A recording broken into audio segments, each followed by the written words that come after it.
տեսակով է պայմանավորված եւ գործելավոճով։ Նախորդ իշխանությունները իրենց գործելավոճով շատ նման էին, համահունչ էին կաթողիկոսի մտածելակերպին։ Տեսեք, այսօր մենք լսում ենք, որ ասում են բռնությունը Հայաստանի կյանքում տեղ չունի, ճիշտ է։ Սա իշխանությունն է սրա մասին բարձրաձայնում, ասում որ դեմ է բռնությանը։ Բայց նայելով 26 տարիները ամենայն հայոց կաթողիկոսի, տեսնում ենք, որ բռնությունը մեծ տեղ է ունեցել։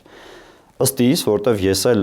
ապրել մեծացել եմ այս երկրում եւ նաեւ տեսել եմ բռնություն նախորդ իշխանությունների ժամանակ, իրենց մտածողությունը նույնն էր։ Իրենց արժեքները նույնն էր։ Հետևաբար, այստեղ արժեքային համահունչություն կար, դրա համար էլ կաթողիկոսը կարողանում էր հեշտությամբ շփվել այդ մարդկանց հետ, տեսակի նմանություն կար։ Բայց քանի որ այս իշխանությունը իր տեսակով եւ գործելավոճով տարբերվում է նախորդ իշխանություններից, բնական է, որ ինքը